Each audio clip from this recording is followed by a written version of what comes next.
Hello dear student, हम इस class में अब ट्रांजिस्टर के कॉन्फ़िगरेशन के बारे में जानेंगे। ठीक है। कॉन्फ़िगरेशन ट्रांजिस्टर का एक कॉम्बिनेशन होता है। ट्रांजिस्टर को विभिन्न प्रकार से कनेक्ट करना कॉन्फ़िगरेशन कहलाता है। ठीक है। यहाँ पर 3 कॉन्फ़िगरेशन बताए गए हैं। ठीक है। एक है CV कॉन्फ़िगरेशन, दूसरा CE, तीसरा CC configuration. CV means common base configuration, common emitter configuration, common collector configuration. तो हम इस वीडियो में कॉमन बेस कॉन्फ़िगरेशन के बारे में जानने की कोशिश करेंगे। ठीक है। कॉमन बेस कॉन्फ़िगरेशन, तो कॉमन बेस कॉन्फ़िगरेशन यहाँ पर PNP ट्रांजिस्टर का किया गया है।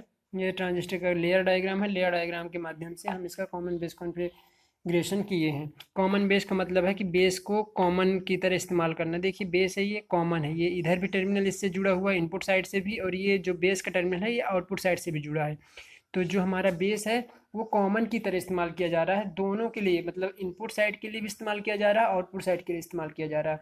ट्रांजिस्टर का सबसे बड़ा एडवांटेज यही होता है कि इसमें 3 टर्मिनल के माध्यम से हम इनपुट भी ले लेते हैं और आउटपुट भी ले लेते हैं, क्योंकि एक टर्मिनल कॉमन की तरह इस्तेमाल किया जाता है।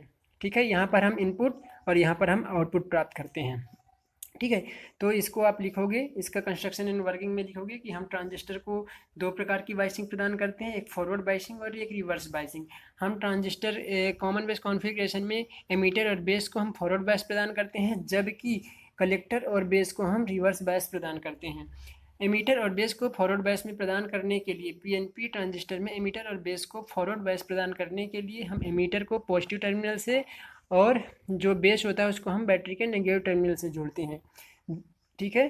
तो जैसे ही P पॉजिटिव से और N नेगेटिव से जुड़ेगा तो ये फॉरवर्ड बायस कंडीशन में आ जाता है। ठीक है। हम ये जो बैटरी है, यहाँ पर आपको जो बैटरी दिखाई दे रही है वो VEE हम इसका नाम दिए, क्योंकि ये इमीटर से जुड़ी हुई है तो इमीटर का नाम VEE नाम दे दिए हैं। इसी प्रकार से हम जो कलेक्टर होता है और बेस होता है इसको हम रिवर्स बायस प्रदान करते हैं। ठीक है। हम फॉरवर्ड बायस में हमेशा जो फॉरवर्ड बायस होता है वहाँ पर हम इनपुट देते हैं, और जो रिवर्स बायस होता है वहाँ पर हम ट्रांजिस्टर का आउटपुट प्राप्त करते हैं। ठीक है। तो यहाँ पर कलेक्टर और बेस को रिवर्स बायस प्रदान करते हैं। कलेक्टर और बेस को रिवर्स बायस प्रदान करने के लिए कलेक्टर को नेगेटिव टर्मिनल से और बेस को पॉजिटिव टर्मिनल से जोड़ देते हैं। जैसे ही हम कलेक्टर के P लेयर को नेगेटिव से और बेस के N लेयर को पॉजिटिव से जोड़ते हैं तो ये रिवर्स बायस में हो जाता है, जिसके कारण ये एक रिवर्स बायस कंडीशन होती है। ठीक है। तो यहाँ पर इसको रिवर्स बायस प्रदान करते हैं और यहाँ पर हमको आउटपुट मिलता है। ठीक है। यहाँ पर आपको दिखाई दे रहा होगा ये RC है। RC का मतलब होता है कलेक्टर रेजिस्टेंस। ठीक है। ये VCC है। VCC मतलब कलेक्टर का जो वोल्टेज है, कलेक्टर से जोड़ा गया जो वोल्टेज है वो है। ठीक है। अगर हम PN जंक्शन के बीच में, इमीटर और बेस के जंक्शन के बीच में हम वोल्टेज देखें तो हम इसका नाम देंगे, इनके क्रॉस जो वोल्टेज हमको मिलेगा वो मिलेगा V। और बैटरी के पॉजिटिव से E जुड़ा है, बैटरी के पॉजिटिव से जुड़ा तो पहले E लिखेंगे, और बैटरी के निगेटिव से B जुड़ा तो बाद में V लिखेंगे, तो VEB। ठीक है। VEB। इसी प्रकार से जो इनके क्रॉस जो आउटपुट का जो वोल्टेज होगा, जो PN जंक्शन कलेक्टर और बेस जंक्शन का जो वोल्टेज मिलेगा आपको वो लिखोगे। जो हमारा बेस पॉजिटिव से जुड़ा तो पहले बेस, और नेगेटिव से कलेक्टर जुड़ा तो बाद में C, तो वोल्टेज VC, बेस कलेक्टर। ठीक है। तो इस तरह से इसका नाम लिखना होता है।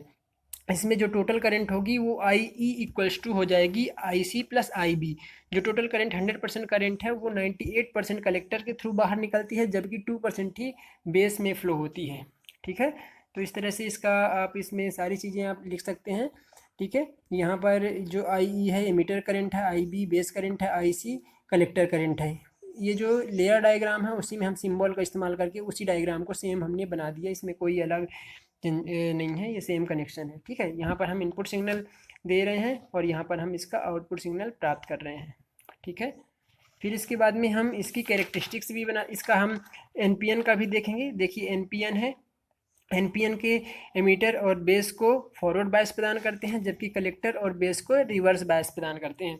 ठीक है। तो उसी प्रकार से यहाँ पर एमीटर और बेस को फॉरवर्ड बायस प्रदान करने के लिए हम क्या किए, यहाँ पर फॉरवर्ड बायस प्रदान करने के लिए हम N को नेगेटिव से और P को पॉजिटिव से जोड़ेंगे। जैसे ही हम N को नेगेटिव से और P को पॉजिटिव से जोड़ेंगे तो ये फॉरवर्ड बायस हो जाता है। एमीटर और बेस जंक्शन जो है वो फॉरवर्ड बायस हो जाएगा। ठीक है। आप इसको आप नाम दे सकते हैं RE, और इसको आप नाम दे सकते हैं RC। ठीक है। तो आप यहाँ पर जैसे ही इस तरह से कनेक्शन करेंगे तो ये फॉरवर्ड हो जाएगा। अब यहाँ पर N को पॉजिटिव से, P को निगेटिव से जोड़ोगे तो ये रिवर्स बायस हो जाएगा। ठीक है, तो फॉरवर्ड रिवर्स बायस हम प्रदान करते हैं। फॉरवर्ड बायस की तरफ इनपुट देते हैं, रिवर्स बायस की तरफ हम आउटपुट प्राप्त करते हैं। तो ये इनपुट वोल्टेज है और यहाँ पर हम आउटपुट वोल्टेज को प्राप्त करते हैं। ठीक है, यहाँ पर एमीटर से 100% करंट अब बाहर निकलेगी। उसमें हमने देखा था एनपी में कि वहाँ पर 100% करंट अंदर जा रही थी, यहाँ से 100% बाहर निकलेगी। 2% यहाँ से जाएगी, 98% यहाँ से जाएगी, टोटल करंट 100% आपको यहाँ मिल जाएगी। यहाँ पर भी जो करंट होगा I E equals to I C plus I B मिलेगा। ठीक है, फिर इसके बाद में हम कैरेक्टरिस्टिक्स देखेंगे। कैरेक्टरिस्टिक्स जैसा कि जानते हो किसी भी जो डिवाइस होती है उसके इंटरनल जो कॉन्फ़िगरेशंस होते हैं उनकी स्टडी की जाती है, उनके आंतरिक जो गुण होते हैं, आंतरिक उनकी इंटरनल प्रॉपर्टी होती है उसको जाना जाता है। तो यहाँ पर इनपुट साइड में क्या कैरेक्टरिस्टिक्स बनेगी, आउटपुट साइड में इसका क्या कैरेक्टरिस्टिक्स बनेगी वो बनाया गया है। तो कैरेक्टरिस्टिक्स यहाँ पर दो प्रकार की होती है। हमने एनपीएन के लिए बनाया है, आप चाहें तो पीएनपी के लिए भी बना सकते हैं। एनपीएन कुछ नहीं, थोड़ा सा यहाँ पर जो वोल्टेज का जो डायरेक्शन है वो चेंज होगा बस। अगर आप उसके लिए हमने एनपीएन के लिए बनाया, जो ये डायग्राम बना उसी के लिए हमने कैरेक्टरिस्टिक्स बना दिया, इनपुट और आउटपुट कैरेक्टरिस्टिक्स। तो इनपुट कैरेक्टरिस्टिक्स हमेशा इनपुट करंट और इनपुट वोल्टेज के बीच में खींची जाती है और आउटपुट वोल्टेज को कांस्टेंट रखा जाता है। तो देखो इनपुट करंट क्या थी, आई थी। इसमें इनपुट करंट मतलब इसके साइड की जो करंट है वो इनपुट साइड की करंट आई है और ये वर्सेस है आई इनपुट साइड की करंट और इनपुट साइड का जो ये वोल्टेज है उसके बीच में एक बनाई जाती है। ठीक है, जबकि आउटपुट साइड का जो वोल्टेज होता है उसको हम कांस्टेंट करते हैं, कांस्टेंट एक वैल्यू को फिक्स कर देते हैं। ठीक है, तो इस तरह से हम बनाते हैं। अब कांस्टेंट का मतलब है कि अलग अलग वैल्यू को, एक बार इस वैल्यू के लिए एक -20 वोल्ट इसलिए लिया गया क्योंकि ये रिवर्स बायस है, रिवर्स वोल्टेज को हम माइनस में दर्शाते हैं। तो ये -20 पे फिक्स किया गया है, कांस्टेंट है। फिर एक बार -10 पर कांस्टेंट किया गया है, फिर एक बार -2 वोल्ट पर कांस्टेंट किया गया है। -2 मतलब कि ये रिवर्स बायस का वोल्टेज है। ठीक है, तो यहाँ पर ये अलग अलग करंट लिए गए हैं, ये मिली एम्पियर में करंट है, वोल्टेज है। ठीक है, ये इसको भी आप बी ई बी कर लीजिए क्योंकि ये वी ई, ठीक है, ये बी है।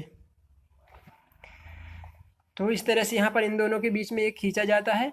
ठीक है, अब ये हमने क्या किया कि अलग अलग वोल्टेज के लिए जितना हम कम आउटपुट लेंगे उतना ही ये लेट कंडक्ट करेगा, लेट करंट फ्लो हो रही है, अधिक वोल्टेज पे फ्लो हो रही है। देखो हमने मान लो -2 वोल्ट बहुत कम वोल्टेज को पे सेट किया है तो हमको अधिक वोल्टेज इनपुट वोल्टेज की आवश्यकता पड़ रही है, अधिक इनपुट वोल्टेज की आवश्यकता पड़ रही है। रिवर्स बायस में यदि वोल्टेज कम मान कम है तो अधिक वोल्टेज, यदि रिवर्स बायस में वोल्टेज का मान जैसे जैसे बढ़ाते जाते हैं वैसे वैसे हमारा इनपुट वोल्टेज कम होता जाता है। ठीक है, रिवर्स वोल्टेज को हम कम बढ़ाते जा रहे हैं तो रिवर्स जो हमारा इनपुट वोल्टेज है वो कम होता जा रहा है। ठीक है, कुछ इस तरह से होता है। ठीक है, वोल्टेज के मान इसको कांस्टेंट कर देते हैं और इसके मान को वेरी करते हैं और हम देखते हैं कि करंट में क्या परिवर्तन है, करंट किस तरह से बढ़ रहा है। ठीक है, यहाँ तक हमारा करंट 0 है, जैसे जैसे हम वी बढ़ाते जा रहे थे तो यहाँ पर करंट 0 मिल रहा है।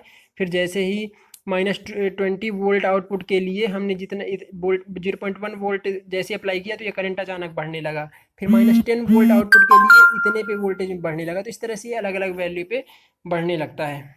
ठीक है, इसी प्रकार से हम आउटपुट कैरेक्टरिस्टिक देखेंगे। तो आउटपुट कैरेक्टरिस्टिक्स हमेशा आउटपुट करंट और आउटपुट वोल्टेज के बीच में खींचा जाता है। तो ये आउटपुट करंट है और ये आउटपुट करंट और इसका आउटपुट वोल्टेज, और इसमें हमेशा क्या करते हैं कि जो इनपुट साइड का जो करंट है आई उसको हम कांस्टेंट कर देते हैं। तो देखो यहाँ पर ये अलग अलग वैल्यू पे कांस्टेंट किए गए हैं, करंट को अलग अलग वैल्यू के लिए लिया गया है। ये इस पूरे ग्राफ के लिए यहाँ पर करंट कांस्टेंट है, इस पूरे ग्राफ के लिए यहाँ पर कांस्टेंट है करंट, इस ग्राफ के लिए ये कांस्टेंट है। तो ये वैल्यू कांस्टेंट ली गई है। ठीक है, और यहाँ पर इन दोनों के बीच में आउटपुट करंट और आउटपुट वोल्टेज के बीच में ग्राफ खींचा गया है। ठीक है, थैंक यू।